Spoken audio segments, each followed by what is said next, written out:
안녕하세요. 화상관제인 홍익표 변호사입니다. 부동산을 환가하기 전에 준칙의 환가의 방법을 한 10가지 정도를 규정하고 있습니다. 첫째, 공고를 통한 공개매각. 둘째, 수의매각, 수의계약. 셋째, 파산 선고 전 강제집행의 속행. 넷째, 법 497조 제1항, 민사집행법 274조 1항에 따른 경매신청. 이게 아마 형식적 경매신청일 겁니다.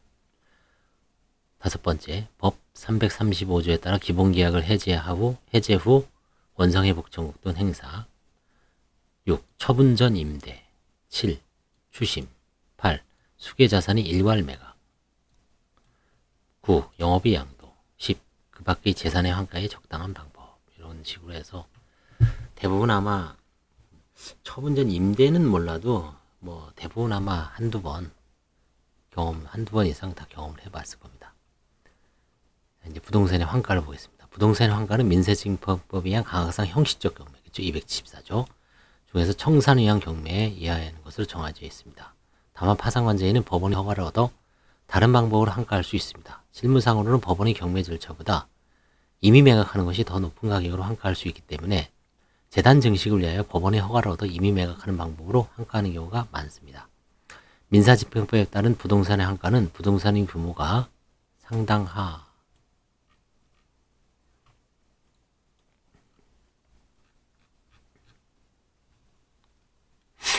상당하고 매각 가능성도 있어 보이는데 매수인 물색의 어려움으로 임의 매각 시간이 소요된 경우에 주로 이용합니다.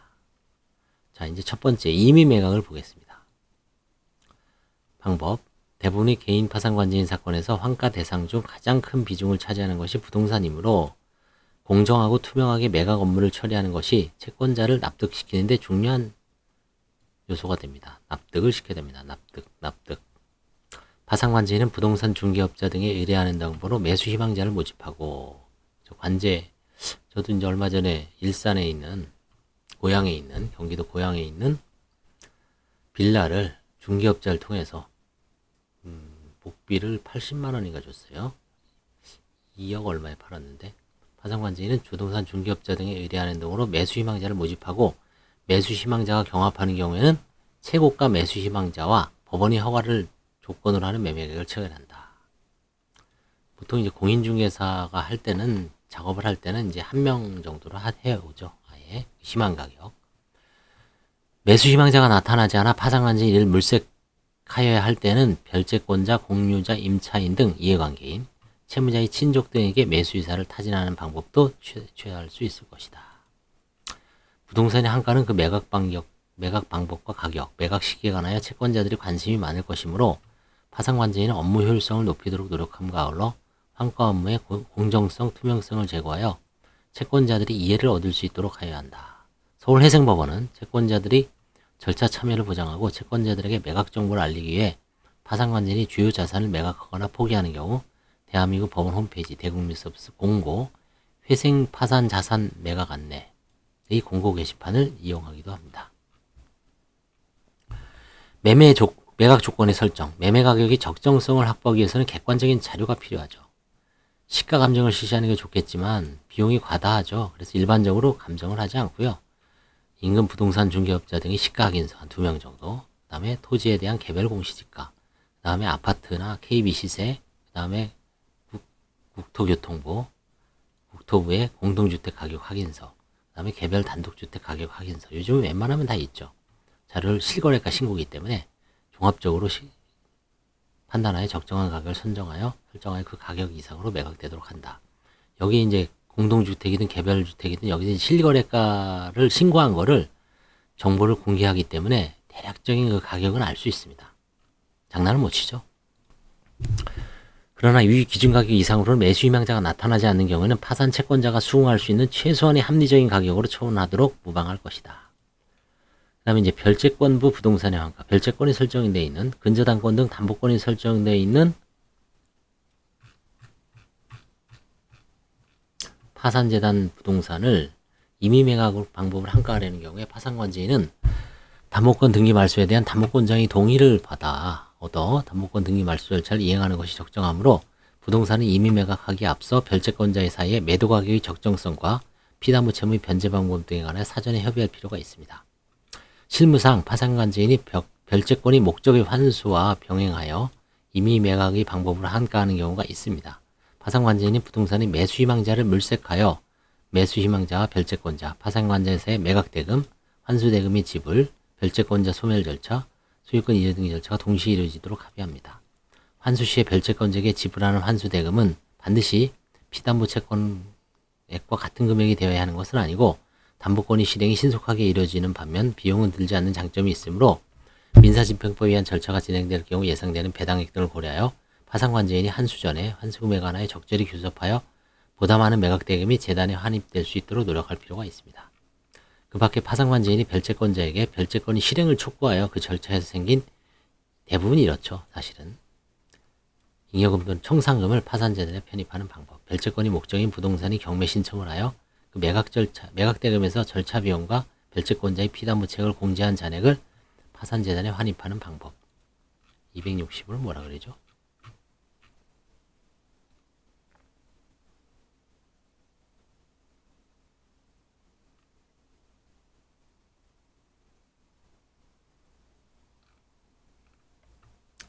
별채권이 붙은 채로 임의 매각을 하여 그 매각대금을 파산재단에 환입하는 방법 등이 이용되고 있습니다. 그리고 이제 별채권은 떠안거나 아니면 그 금액에서 이제 갚아야 되죠. 담보 과잉 상태에서 잉여의 가망이 없는 부동산이라고 하더라도 통상 임의 매각을 하는 것이 담보권 실행에 하는 것보다 고가 매각 또는 조기 매각이 가능하므로 파산관제인이 별채권자를 설득하여 환수 금액을 대폭 감액하도록 한 후 임의 매각을 실시하고 그 매각대금 일부라도 재단에 환입할 수 있도록 노력해야 한다. 대부분 또 동의를 안 해주죠. 별채권자들이. 자기네도 먹기 바쁜데 뭐 그쵸. 그래서 이제 대부분 그냥 경매를 용인합니다. 실제로. 잉여의 가망이 없고 별채권자의 협상도 되지 않기 때문에 재단의 증식이 전혀 기대지 않는 경우에 재산세 관리비 등의 부담을 면하고 관제 업무를 조기에 종결시키기 위하여 당해 부동산을 파산재에서 포기할 것을 고려하는 수도 있습니다. 뭐 실제로 이제 포기하는 경우는 조그만 금액은 몰라도 그렇죠? 큰 금액은 일단 경매까지 한번 지켜보죠. 파산관제인이 별채권자가 법률에서 정한 방법에 의하지 아니하고 별채권의 목적을 처분하는 권리를 가진 경우에는 법 497조에 따라 별채권의 목적인 재산을 한가할 수 없고 별채권자의 권리 행사를 존중하고 기다려야 합니다. 이때 파산관제인은 법원에 별채권자가 처분권을 행사해야 하는 기간을 정해줄 것을 신청할 수 있고 별채권자가 이 기간 안에 처분을 하지 아니한 때에는 처분권을 상실합니다.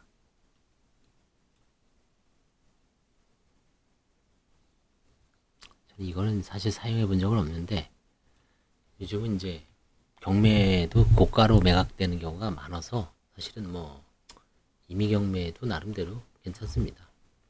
파산관제인이 한가권과 별채권의 한가를 합리적으로 조정하고 별채권자의 권리 혜태로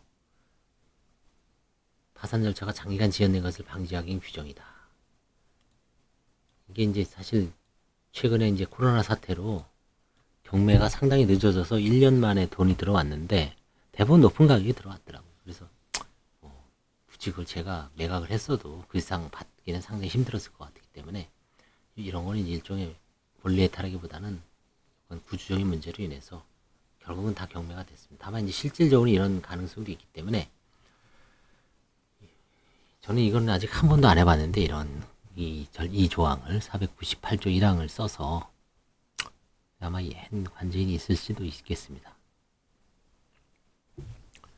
별채권자가 변율에 정한 방법에 의하지 않고 별채권의 목적을 처분할 권리를 가지는 예로는 가등기 담보에 관한 법률의 적용을 받지 않는 양도담보 약정이 있는 경우 채권자에게 담보물이 처분 권한을 부여하고 이를 처분하여 변제에 충당하기로 하는 약정이 있는 경우 등을 들 수 있다. 실제 많지는 않죠. 그렇죠? 실제는 거의 없을 것 같습니다.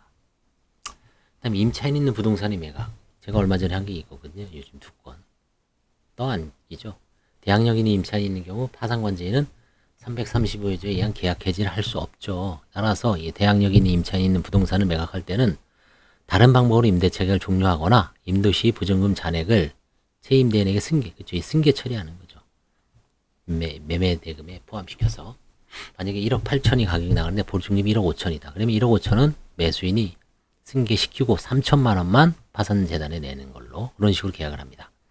임대차 계약의 종료는 파산관제인이 임차인과 사이에 임차인이 보증금 반환 청구권을 포기하고 파산관제인이 보증금 상당히 퇴거 비용을 지급하는 취지의 화해를 하고 이 퇴거 비용을 재단 채권으로서 지급하는 방법이 있습니다.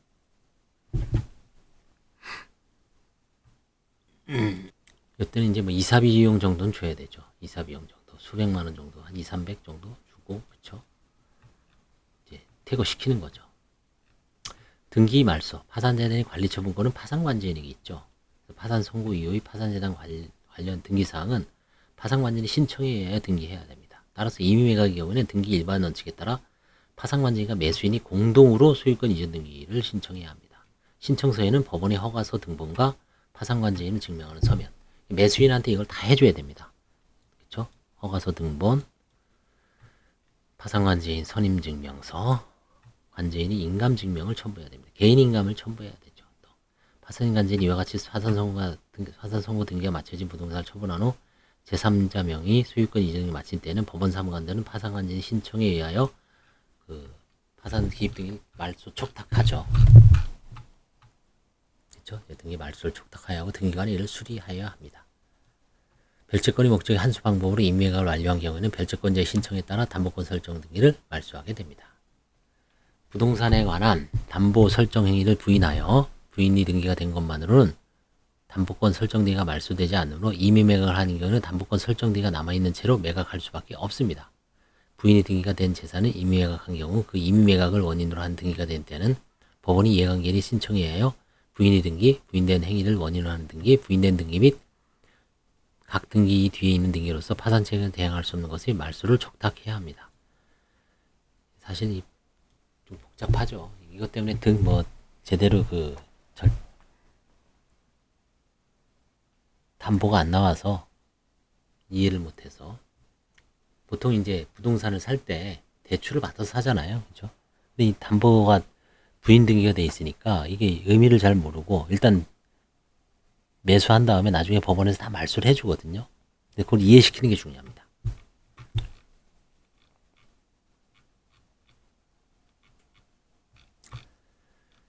그 다음에 이제 부동산의 환가 중에 민사집행법에 의한 환가는 이거는 이제 민사집행법에서 환가 방법을 정한 권리환가는 민사집행법에 따르죠. 또한 파산관제인은 별채권자 이사와 관계없이 민사집행법에 의하여 별채권이 목적인 재산을 환가할 수도 있습니다. 이는 민사집행법 274조 제1항의 그 밖의 법률이 규정한 바에 따른 경매에 해당하므로 담보권 실행을 위한 경매에 따라 실사 임의 경매입니다. 형식적 경매도 이 집행은 투자 가치는 있으나 장기간 임의 매각이 되지 않는 경우 제3자가 부동산을 불법 정보하고 있어 집행법원이 부동산 인도 명령 등을 받을 필요가 있는 경우 부동산 매도 후 하자담보 책임이 우려되는 경우 부동산 감정가액이나 임금 공인중개사를 통하여 확인한 시세가 별채권자의 피담보 채액을 상회함에도 별채권자가 별채권을 실행하지 않을 뿐 아니라 임의 매각도 협조하지 않는 경우에 이제 형식적 경매를 이런 경우에는 형식적 경매를 넣어서 법원을 통해서 매각하는 겁니다. 이는 강학상 형식적 경매 중 청산을 위한 경매에 해당하므로 사건 번호도 이렇게 나오더라고요. 사건 이름도 요즘은 집행 권한은 불필요하고 그렇죠. 경매 신청권을 증명하는 서류로서 파산 선고 결정 등본을 제출하면 족합니다. 신청서의 기재사항 중 채권자, 채무자, 소유자는 신청인 상대방으로 담보권과 피담보 채권의 표시는 경매 신청권의 표시 등으로 바꾸어 기재해야 됩니다. 이 경우 부동산 위에 존재하는 제한물권 등의 부담은 매각에 의하여 소멸하겠죠. 소멸하죠. 이때 배당 요구나 배당 절차가 필요한지 여부에 관하여 집행법원은 파산 절차에서 변제하도록 신청인인 파산관제인에게 매각대금을 교부하여야 하고 따로 배당 요구나 배당 절차를 밟아서는 안 된다는 견해와 소멸주의가 적용된 이상 소멸되는 부분의 부담에 관계된 채권자에 대한 배당 절차를 실시한다는 견해의 대립이 있다고 합니다. 270 각주에 법원 실무제요에 있네요. 배당 절차, 배당 요구나 배당 절차를 밟아서는 안 된다는 견해와 소멸주의가 적용된 이상 소멸에 관계된 부분에서는 채권자에게 배당 절차를 실시한다는 견해. 강제 집행의 실무는 대체로 배당 절차를 실시하여 파산 선고 전에 체납 처분된 채권과 저 별채권부 채권에 배당하고 배당 절차를 밟고 있죠. 나머지를 파산관제에 교부합니다. 파산 선고 전에 체납 처분은 속행되기도 하죠. 그래서 우선권이 있기 때문에 파산 선고 전에 체납된 채권과 별채권부 채권은 이제 배당하고 나머지를 파산관제에 교부합니다.